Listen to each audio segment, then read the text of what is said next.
Hello friends, welcome to XHTML and CSS Tamil tutorial third partக்கு உங்களை வரவேற்கிறேன். இது நான் சீனு. போன கிளாஸில் XHTMLனா என்ன, HTMLனா என்ன, அதோட டிஃப்ரென்ஸை பற்றி பார்த்தோம். இந்த கிளாஸ்லேருந்து நம்ம XHTML கிளாஸ்க்குள்ளார போகிறோம். சரி, இது வந்து போன கிளாஸில் அதை ஹேஷ்டேக் எப்படி யூஸ் பண்ணுறதுன்றதை பார்த்தோம். இப்போ நார்மலாக பாடியில் நம்ம ஏதாச்சும் ஒன்று டைப் பண்ணுறோன்னு வச்சுக்கோங்களேன்.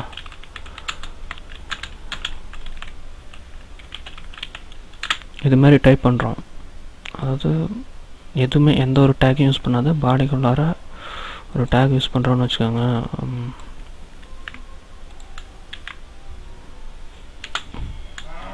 இது மாதிரி டிஃப்ரெண்ட் டைப்பாக நம்ம டைப் பண்ணிடுறோம். இதை சேவ் பண்ணிட்டு ப்ரௌசரில் பாருங்கள். நம்ம இங்கே எழுதினுங்கிறது வந்து கேப் விட்டு எழுதியிருக்கோம். ஆனால் டிஸ்பிளே ஆகிறது எப்படின்னா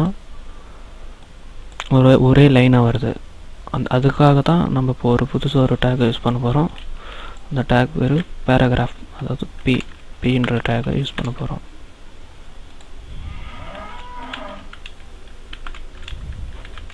இந்த டேக்கை யூஸ் பண்ணி எப்படி யூஸ் ஆகுதுன்றதை மட்டும் நீங்கள் பாருங்கள்.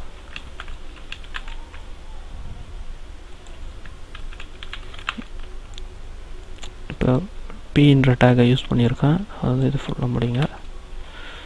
அதை சேவ் பண்ணிட்டு இப்போ போய் ப்ரௌசரில் பாருங்கள். பார்த்தீங்களா டிஃப்ரென்ஸ் தெரியுதுங்களா? அதாவது இந்த டேக் யூஸ் பண்ணுறதுக்கு முன்னால் நம்ம பாடி எல்லோரும் எவ்வளோ எழுதினாலையும் ஒரே லைனாக தான் வந்துச்சு. இந்த டேக் யூஸ் பண்ணுறதுனால நம்ம எப்படி யூஸ் பண்ணியிருக்கோமோ அது மாதிரி வந்திருக்கு. இங்கே வந்து 2 லைன்ன்றது இந்த ஒரே பேராகிராஃப் உள்ளாரன்றதுனால இப்படி. இதே நம்ம இன்னும் நிறையா பண்ணலாம். அதாவது பின்ற டேக் வந்து வெறும் பேராகிராஃப்ன்றதுனால வெறும் ஒரு லைன் மட்டும் இல்லை, எவ்வளோ வேணாலும் எழுதிக்கலாம். பாருங்கள், உங்களை காட்டணுன்றதுக்காக ஏற்கனவே எழுதி வச்சுருக்கேன்.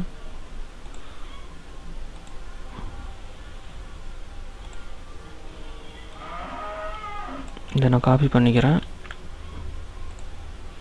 அதை வந்து இந்த டேக்குள்ளார இன்சர்ட் பண்ணிக்கலாம். இன்சர்ட் ஆயிடுச்சு. அது ஒரே லைனில் உட்காந்துருக்கு, அதனால் ஒன்றும் பிரச்சனை இல்லை. இப்போ இதை சேவ் பண்ணிவிட்டு இப்போ நம்ம ப்ரௌசரில் பார்க்கலாம். பாருங்கள், எவ்வளோ வேணாலும் யூஸ் பண்ணிக்கலாம். அதாவது பி டேக் உள்ளார நம்ம எவ்வளோ வேணாலும் யூஸ் பண்ணிக்கலாம். ஆனால் இது பார்க்குறதுக்கு சாதாரணமாக சும்மா ஒரு பேராகிராஃபாக இருக்குது. இதே நம்ம டிஃப்ரெண்ட் ஸ்டைலில் நிறையா டேக் யூஸ் பண்ணி அதை வேறு மாதிரி பண்ணலாம். பாருங்கள், அதாவது இப்போ இந்த ஆடியோன்னு இருக்குங்களா, இதை மட்டும் ஹைலைட் பண்ணி காட்டணும்னா அதுக்கு ஒரு டேக் இருக்குது. பேர் பி போல்டுன்னு வச்சுக்கோங்க. போல்டு அப்படின்றத தான் பி அப்படின்றோம். இப்போது இதை மட்டும் ஹைலைட் பண்ணுறதுக்காக நம்ம போல்டை யூஸ் பண்ணியிருக்கோம்.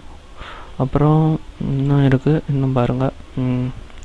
இப்போது இதை மட்டும் நம்ம வேறு ஒரு டெக்ஸ்டைலில் டிஃப்ரெண்ட்டாக காட்டணும்னு நினைக்கிறீங்களா? அதாவது ஒரு இட்டாலிக் ஸ்டைல் அது மாதிரி அப்படி காட்டணும்னு நினச்சா அதுக்கு ஒரு டேக் இருக்குது, இஎம்.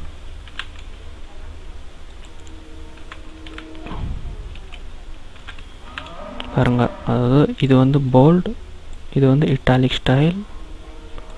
இது ரெண்டு பின்ற டேக் வந்து போல்டுன்றதுக்கு, இஎம்ன்றது இட்டாலிக்கு. சேவ் பண்ணிட்டு அது எப்படி டிஸ்பிளே ஆகுதுன்னு பாருங்கள், அப்போ தான் புரியும். தெரியுதுங்களா? உங்கள் பி ஆடியோன்றது மட்டும் கொஞ்சம் மற்ற எழுத்து கம்பேர் பண்ணும்போது போல்டாக இருக்குது. அப்புறம் அந்த லைவ் பர்ஃபார்மன்ஸ்ன்றது இட்டாலிக் ஸ்டைலில் சாய்ஞ்சி வந்திருக்கு. இதேமாரி நிறையா டெக்ஸ்ட்டுக்கு நிறையா ஃபாண்ட் ஸ்டைல் தகுந்த மாதிரி இருக்குது. அது நம்ம டிஃப்ரெண்ட் ஸ்டைலில் யூஸ் பண்ணிக்கலாம். இன்னொரு டேக் அதுவும் நம்மளுக்கு யூஸ் ஆகும். அதை பற்றி சொல்கிறேன் பாருங்கள். இப்போது இது கீழே நம்மளுக்கு இங்கே பாருங்கள், எங்கேயும் எந்த கேப்பும் இல்லை. நம்ம இந்த லைசன்ஸ் கீழே ஒரு லைன் வரணும்னு வச்சுக்கோங்களேன். அதை எப்படி யூஸ் பண்ணணுன்றதை பாருங்கள். இங்கே எலிஜிபிள்னு இருக்குங்களா, அது அங்கே வேணாம். அந்த யூஸ்ட் ரைட் அதுக்கு பக்கத்தில்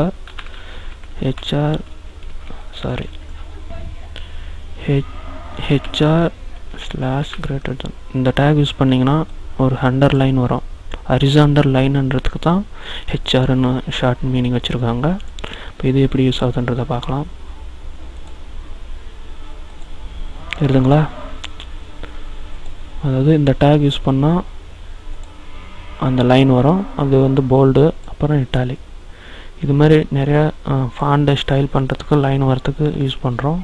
இப்போது இன்னொரு முக்கியமான விஷயத்தை பற்றி பார்க்க போகிறோம். அதாவது இப்போது இது இந்த இவ்வளோ இந்த எழுத்து நீங்கள் எழுதிடுறீங்க, இது உங்களுக்கு திடீர்னு தேவையில்லைன்னு வச்சுக்கோங்களேன். அதுக்காக இன்விசிபிள்ன்ற ஒரு டேக் யூஸ் பண்ணுறோம். அது வந்து மற்ற டேக் மாதிரி ஓப்பன் க்ளோஸ் மாதிரி தான். லெஸ் தென் எக்ஸ்க்ளமேட்ரி பார்த்தீங்களா, க்ரீன் கலரில் மாதிரி இருக்கா. இதெல்லாம் இப்போ இன்விசிபிள் ஆயிடுச்சு. எந்த இடத்த எதுவரை நம்மளுக்கு தேவையில்லைன்றீங்களோ அங்கே செலக்ட் பண்ணிட்டு அதுவரை இருந்தீங்கன்னா பாருங்கள், இது மட்டும் இன்விசிபிள் ஆகிருக்கு. இது வந்து ப்ரௌசரில் எப்படி தெரியும்னா பாருங்கள், இப்போ இப்படி இருக்கா. நம்ம அந்த எழுதுன்னு பின்னால் என்ன ஆகுதுன்னு பாருங்கள், மறைஞ்சிருச்சு. அந்த நம்ம எழுதுந்தே காணும். அதாவது நம்மளுக்கு தேவையான நோட்ஸ் மட்டும் யூஸ் பண்ணிக்கிறதுக்கு தான் இந்த இன்விசிபிள் டேக் யூஸ் ஆகுது. இன்றைக்கி கிளாஸில் போல்டு, அதாவது நான் இட்டாலிக் ஸ்டைல் மாற்றுறது எப்படி, ஒரு லைன் போடுறது, அப்புறம் இன்விசிபிள் டேக், இதெல்லாம் பற்றி நம்ம பார்த்துருக்கோம். இன்னும் நிறைய டேக் இருக்குது. அடுத்த கிளாஸ்லேருந்து நம்ம லிங்க் எப்படி கொடுக்கறது, அதோட பேசிக்கு, இமேஜுக்கு எப்படி லிங்க் கொடுக்கறது, அதே பேஜுக்கு லிங்க் கொடுக்கறது எப்படி, அதெல்லாம் பற்றி பார்ப்போம். தேங்க்யூ. சப்ஸ்கிரைப் பண்ண மறந்துடாதீங்க. பாய்.